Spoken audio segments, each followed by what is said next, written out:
Indian military base క్యాంపులను లక్ష్యంగా చేసుకుని పాకిస్తాన్ డ్రోన్లతో అటాక్ చేసిందని ప్రకటించింది భారత విదేశాంగ శాఖ. ఆపరేషన్ సింధూర్ పై wing commander Vyomika Singh, colonel Sofia ఖురేషితో కలిసి విదేశాంగ కార్యదర్శి Vikram Misri joint press meet నిర్వహించారు. దాదాపు 36 ప్రాంతాల్లో 400 నుంచి 500 డ్రోన్లతో దాడికి దిగిందన్నారు. పాకిస్తాన్ దాడిని భారత బలగాలు బలంగా తిప్పికొట్టాయని చెప్పారు. 8 से 9 मई 2025 की मध्य रात्रि को पाकिस्तानी सेना ने सैन्य बुनियादी ढांचे को निशाना बनाने के इरादे से पूरी पश्चिमी सेना पर भारतीय वायु क्षेत्र का कई बार उल्लंघन किया. यही नहीं बल्कि पाकिस्तानी सेना ने नियंत्रण रेखा पर भारी कैलिबर वाले हथियारों से गोलीबारी भी की. अंतर्राष्ट्रीय सीमा और नियंत्रण रेखा पर लेह से लेकर सरक्रीक तक 36 स्थानों पर 300 से 400 लगभग ड्रोनों का इस्तेमाल घुसपैठ का प्रयास करने के लिए किया गया. भारतीय सशस्त्र बलों ने काइनेटिक व नॉन काइनेटिक साधनों का उपयोग करके इनमें से कई ड्रोन्स को मार गिराया. इतने बड़े पैमाने पर हवाई घुसपैठों का संभावित उद्देश्य वायु रक्षा प्रणालियों का परीक्षण करना और खुफिया जानकारी इकट्ठा करना था. ड्रोन के मलबे की फोरेंसिक जांच की जा रही है. प्रारंभिक रिपोर्ट्स से पता चलता है कि वे तुर्की के असीस गार्ड सोंगर ड्रोन्स हैं. इसके उपरांत रात में पाकिस्तान के एक सशस्त्र यूएवी ने भटिंडा सैन्य स्टेशन को निशाना बनाने की कोशिश भी की, जिसे पकड़ा गया और उसे निष्क्रिय कर दिया गया. पाकिस्तानी हमले के जवाब में पाकिस्तान में 4 हवाई रक्षा स्थलों पर सशस्त्र ड्रोन लॉन्च किए गए. इनमें से एक ड्रोन एडी रडार को नष्ट करने में सक्षम रहा.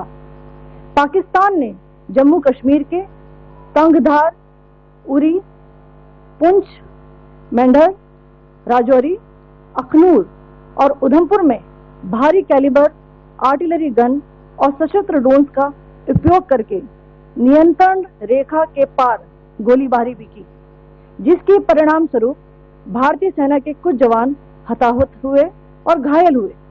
भारतीय जवाबी कार्रवाई में पाकिस्तानी सेना को भी बड़ा नुकसान पहुंचाया गया. इसके अलावा पाकिस्तान का गैर जिम्मेदाराना व्यवहार फिर से सामने आया. 7 मई 2025 को रात 8:30 बजे एक असफल अकारण ड्रोन और मिसाइल हमला करने के बावजूद पाकिस्तान ने अपना नागरिक हवाई क्षेत्र बंद नहीं किया. पाकिस्तान अपने नागरिक विमानों को ढाल के रूप में इस्तेमाल कर रहा है, जबकि उसे अच्छी तरह से पता है कि भारत पर उसके हमले से हवाई रक्षा की तीव्र प्रतिक्रिया होगी. यह भारत और पाकिस्तान के बीच अंतर्राष्ट्रीय सीमा के पास उड़ान भरने वाले अंतर्राष्ट्रीय उड़ानों सहित नागरिक विमानों के लिए सुरक्षित नहीं है. कल रात की पाकिस्तानी सेना की कायरतापूर्ण गतिविधियों से आपको कर्नल कुरैशी और विंग कमांडर सिंह ने पहले ही अवगत करा दिया गया है.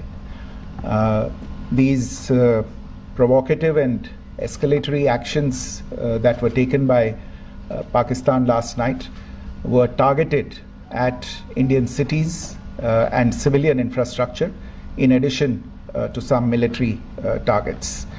The Indian armed forces responded proportionately, adequately and responsibly. ये जो हमले हुए कल रात को भारतीय सैन्य इकाइयों ने पर्याप्त रूप से और एक जिम्मेदाराना रुख अपनाते हुए इन हरकतों का उत्तर दिया.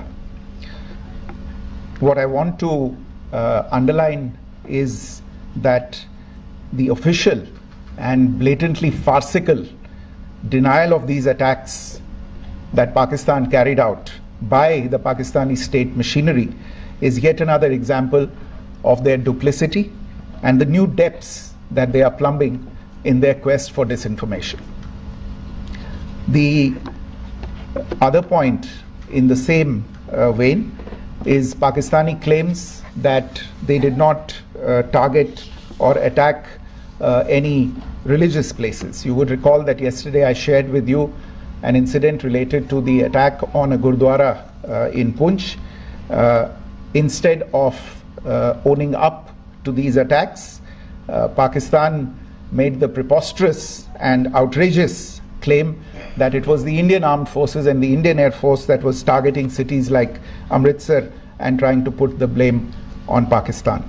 This is nothing but a desperate attempt by Pakistan to disown its acts of aggression, but it is also true to type in its effort to deceive and mislead the world. It will not succeed.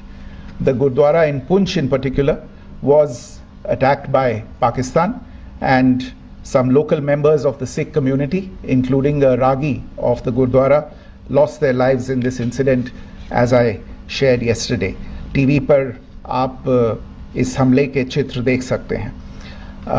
In addition, that we would attack our own cities is the kind of deranged fantasy that only the Pakistani state can come up with. Perhaps they do it because they are well versed in such action, as their history would show. The last point I wanted to make this evening is again this disinformation that is coming from Pakistan about India targeting the Nankana Sahib Gurdwara through a drone attack. This is again yet another blatant lie and part of Pakistan's disinformation campaign. As we saw in the Pahalgam attack, Pakistan is again trying desperately to impart a communal hue to the situation with an intention to create discord. Again, we are not surprised. India's steadfast unity in itself is a challenge to Pakistan.